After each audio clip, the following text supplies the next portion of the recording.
ನಮ್ಮ ಈ ಸದನದ ಸದಸ್ಯರಾಗಿದ್ದಂಥ ಹಿರಿಯರಾದಂಥ ಶಾಮನೂರು ಶಿವಶಂಕರಪ್ಪನವರು ನಿನ್ನೆ ನಿಧನರಾಗಿದ್ದಾರೆ. ಅವರ ಆತ್ಮಕ್ಕೆ ಶಾಂತಿ ದೊರಕಲಿ ಅಂತೇಳಿ ಒಂದು ಸಂತಾಪ ಸೂಚಕ ನಿರ್ಣಯವನ್ನು ತಂದಿದ್ದೀರಿ.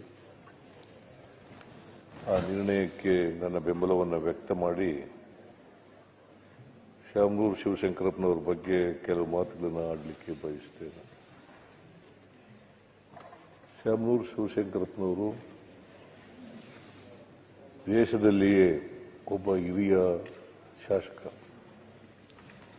2023ರಲ್ಲಿ ಆಯ್ಕೆಯಾಗಿ ಇಲ್ಲಿವರೆಗೂ ಕೂಡ ನಮ್ಮ ಜೊತೆಯಲ್ಲಿದ್ದರು. ಜೊತೆಗೆ ನನ್ನ ಜೊತೆ ನನ್ನ ಮಂತ್ರಿಮಂಡಲದಲ್ಲಿ ಮಂತ್ರಿಯಾಗೂ ಕೂಡ ಕೆಲಸ ಮಾಡಿದರು. ಅವರು 2016ರಲ್ಲಿ ನಾನು ಮಂತ್ರಿಮಂಡಲ ರೀಸಫಲ್ ಮಾಡಿದಾಗ ಆಗ ಅವರು ನನ್ನ ಮಗನಿಗೆ ಮಾಡಿ ಅಂತೇಳಿ ಮಲ್ಲಿಕಾರ್ಜುನ ಎಸ್ ಮಲ್ಲಿಕಾರ್ಜುನ ಅವರನ್ನ ಮಂತ್ರಿ ಮಾಡ್ತಕ್ಕಂಥ ಕೆಲಸವನ್ನು ಮಾಡಿದ್ರು. ಮೈಕ್ ಕೇಳಿಸ್ತಾ ಇಲ್ವಾ? ಏನು ಕೇಳ್ತದೆ?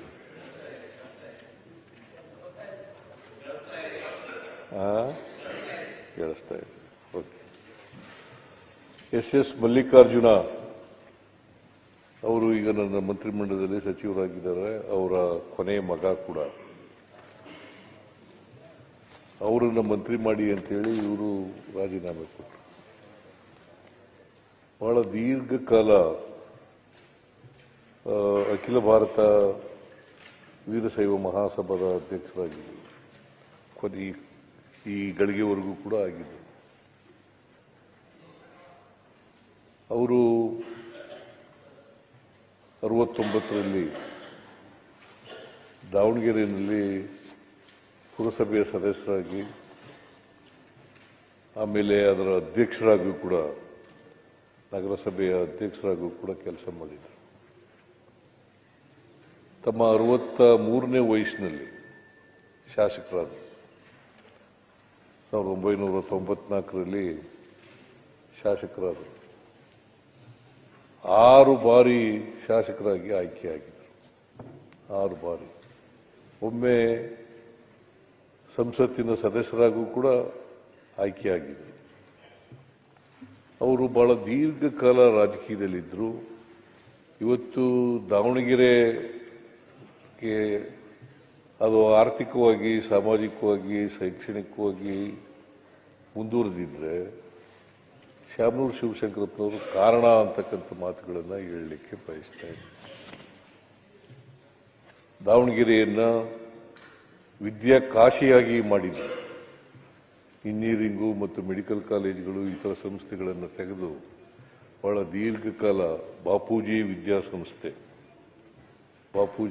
ವಿದ್ಯಾಸಂಸ್ಥೆಯನ್ನು ಪ್ರಾರಂಭ ಮಾಡಿದವರೇ ಇವರು.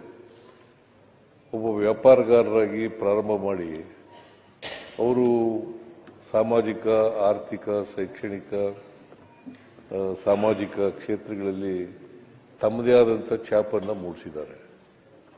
ಇವರು ಅಲ್ಲಿ ದಾವಣಗೆರೆ ಇವತ್ತೇನಾದರೂ ಅದಕ್ಕೆ ಹೆಸರುವಾಸಿಯಾಗಿದ್ದರೆ, ಇಡೀ ಕರ್ನಾಟಕದಲ್ಲಿ ಹೆಸರುವಾಸಿಯಾಗಿದ್ದರೆ ಶಾಮನೂರು ಶಿವಶಂಕರಪ್ಪನವರು ಮಾಡದಂಥ ಕೆಲಸದಿಂದ ಆಗಿದೆ ಅಂತಕ್ಕಂಥ ಮಾತುಗಳನ್ನು ಹೇಳಲಿಕ್ಕೆ ಬಯಸ್ತಾ ಇದ್ದಾರೆ. ಇವರು ಜವಳಿ ಬಹಳ ಉತ್ಕೃಷ್ಟವಾಗಿತ್ತು ದಾವಣಗೆರೆಯಲ್ಲಿ. ಅದರ ಅವನತಿ ಪ್ರಾರಂಭ ಆಯಿತು. ಆಗ ಶಾಮನೂರು ಶಿವಶಂಕರಪ್ಪನವರು ದಾವಣಗೆರೆಗೆ ಒಂದು ಬ್ರ್ಯಾಂಡ್ ನೇಮನ್ನು ತಂದುಕೊಡ್ತಕ್ಕಂಥ ಕೆಲಸವನ್ನು ಮಾಡಿದ್ರು. ಸೊ ಅಂಥವರು ನಮ್ಮನ್ನು ಅಗಲಿದ್ದಾರೆ. ಬಹಳ ದೀರ್ಘಕಾಲ ನಮ್ಮ ಕಾಂಗ್ರೆಸ್ಸಿನ ಟ್ರೆಷರರ್ ಕೂಡ ಆಗಿದ್ದರು. ಬಹಳ ದೀರ್ಘಕಾಲ ಟ್ರೆಷರರ್ ಆಗಿದ್ದರು. ಆಮೇಲೆ ಎಲ್ಲರೂ ಸ್ನೇಹ ಇಟ್ಕೊಂಡಿರ್ತಕ್ಕಂಥ ಕೆಲಸ ಮಾಡ್ತಾ ಇದ್ರು. ಎಲ್ಲರ ಜೊತೆ ಸ್ನೇಹ. ಯಾಕಂತಂದ್ರೆ ಯಾರು ಕೂಡ ಅವ್ರಿಗೆ ವೈರಿಗಳಿರಲಿಲ್ಲ. ಅಜಾತ ಶತ್ರು ಅಂತ ಕರಿಬಹುದಂತ ವ್ಯಕ್ತಿ. ನಾನು ಯಾವಾಗ ದಾವಣಗೆರೆಗೆ ಹೋದ್ರೂ ಕೂಡ ಅವ್ರ ಗೆಸ್ಟ್ ಹೌಸ್ನಲ್ಲೇ ಉಳ್ಕೊತಿದ್ದರು.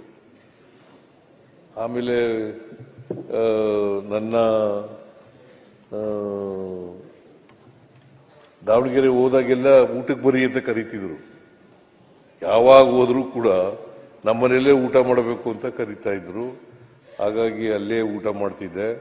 ಜೊತೆಗೆ ನನಗೆ 75 ವರ್ಷ ಮುಗೀತಲ್ಲ, ಆಗ ಅವ್ರ ಜಾಗದಲ್ಲೇ ನಾನು ಫಂಕ್ಷನ್ ಅನ್ನ ಮಾಡಿದ್ದು. ಸೊ ಹಾಗಾಗಿ ಅದೇ ಕೊನೆ ಊಟದ ಹಬ್ಬ ನಾನು ಆಚರಣೆ ಮಾಡ್ಕೊಂಡಿದ್ದು. ಮತ್ತೆ ಅದೇ ಮೊದಲು ಎಲ್ಲಿವರೆಗೆ, ಯಾಕಂದ್ರೆ ನನಗೆ ಊಟದ ತಾರೀಖೆ ಗೊತ್ತಿಲ್ಲ ಕರೆಕ್ಟಾಗಿ. ಮೇಷ್ಟ್ರು ಬರ್ಕೊಂಡಿರೋದು 5ನೇ ತರಗತಿಗೆ ನೇರವಾಗಿ ನಾನು ಅಡ್ಮಿಷನ್ಸ್ ಆಗುವಾಗ ಮೇಷ್ಟ್ರು ರಾಜಪ್ಪ ಮೇಷ್ಟ್ರು ಬರ್ಕೊಂಡಂತ ಡೇಟೇ ನನಗೆ ಊಟದ ತಾರೀಕು. ಅದರಿಂದ ನನಗೆ ಡೇಟ್ ಆಫ್ ಬರ್ತ್, ಯಾಕಂದ್ರೆ ನಮ್ಮಮ್ಮ ನಮ್ಮಪ್ಪ ಎಲ್ಲರೂ ಕೂಡ ಹೆಬ್ಬೆಟ್ಟು ಹೊತ್ತವರು, ಅವಿದ್ಯಾವಂತರು. ಹಾಗಾಗಿ ಡೇಟ್ ಆಫ್ ಬರ್ತ್ ಬರ್ಕೊಂಡಿರಲಿಲ್ಲ. ಹಾಗಾಗಿ ಅವ್ರ ದಾವಣಗೆರೆಯಲ್ಲೇ ನಾನು ಆಯ್ಕೆ ಮಾಡಿದೆ.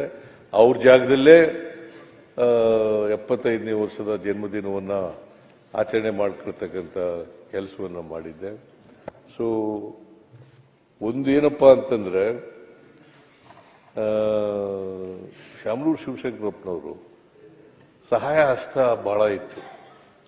ಕೋವಿಡ್ ಸಂದರ್ಭದಲ್ಲಿ ನಮಗೆ ಆಕ್ಸಿಜನ್ ಸಿಗದೇ ಇದ್ದಾಗ ಸುಮಾರು 6 ಕೋಟಿ ರೂಪಾಯಿಗಳನ್ನು ಖರ್ಚು ಮಾಡಿ ಆಕ್ಸಿಜನ್ ಅನ್ನು ಉಚಿತವಾಗಿ ಹಂಚತಕ್ಕಂಥ ಕೆಲಸವನ್ನು ಮಾಡಿದರು. ಅಂತಹ ಒಬ್ಬ ಅಪರೂಪದ ರಾಜಕಾರಣಿ ನಮ್ಮನ್ನು ಅಗಲಿದ್ದಾರೆ.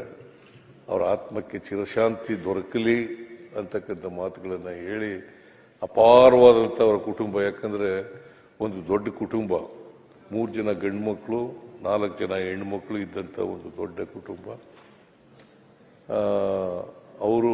ಅವ್ರನ್ನೆಲ್ಲ ಅಗಲಿದ್ದಾರೆ. ಬಹಳ ದೊಡ್ಡ ಸಾವಿರಾರು ಲಕ್ಷಾಂತರ ಅಭಿಮಾನಿಗಳನ್ನ ಅಗಲಿದ್ದಾರೆ. ಸೊ ಅಂಥವರು ನಮ್ಮನ್ನ ಇವತ್ತು ನಮ್ಮಿಂದ ದೂರ ಆಗಿದ್ದಾರೆ. ಮತ್ತೆ ಸಿಟ್ಟಿಂಗ್ ಮೆಂಬರು ನಿನ್ನೆ ನಾನು